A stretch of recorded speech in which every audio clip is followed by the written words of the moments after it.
ఈ రోజు ఈ వీడియోలో లెవెల్ క్రాస్ అనే సినిమా గురించి మాట్లాడుకుందాం.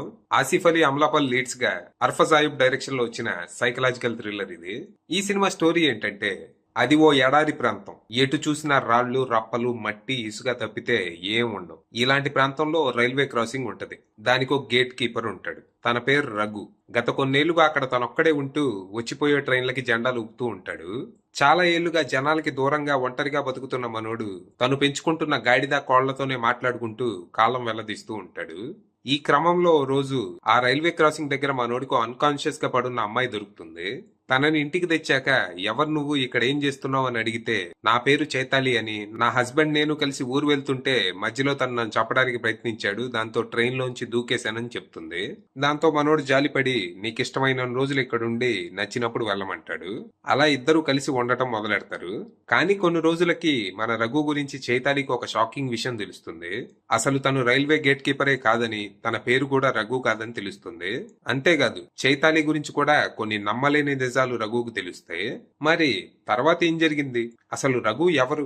తను రైల్వే గేట్మెన్ కాకపోతే అక్కడేం చేస్తున్నాడు? తన కథేంటి? ఇంతకీ ఈ చైతాలి ఎవరు? ఎందుకు తన ట్రైన్లోంచి దూకింది? తన గురించి రఘుకు తెలిసిన నిజాలేంటి?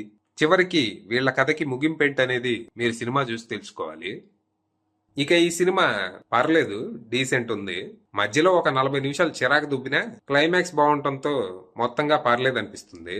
ఇదొక slow burn movie. Cinema first half అంతా చాలా స్లో ఉంటది. ఇది బై చాయిసే. అంటే రఘు సివిలైజేషన్ కి దూరంగా, ఒంటరిగా, లోన్లీగా ఎలా బతుకుతున్నాడనేది మనకి చూపించడంతో పాటు మనల్ని ఆ లోన్లీనెస్ ఫీల్ అయ్యేలా కూడా చేస్తారు. ఇక ఎప్పుడైతే అమలాపాల్ క్యారెక్టర్ ఎంట్రీ ఇచ్చి తన కథ చెప్తుందో, అక్కడి నుంచి సినిమా నాకు కొంచెం చిరాకు అనిపించింది. తన కథ అంత గొప్పగా ఉండదు. దాంతో ఈ సోది ఎప్పుడైపోద్దా అని ఎదురు చూసా. కానీ సెకండ్ హాఫ్ లో మళ్ళీ సినిమా గాడిన పడుద్ది. ఇక్కడ రఘు గురించి, చైతాలి గురించి వచ్చే కొన్ని రివీల్స్ సర్ప్రైజింగ్ గా, షాకింగ్ గా ఉంటాయి. రైటింగ్ చాలా క్లవర్ ఉంటది. క్లైమాక్స్ కూడా మంచి థ్రిల్లింగ్ ఉంటది.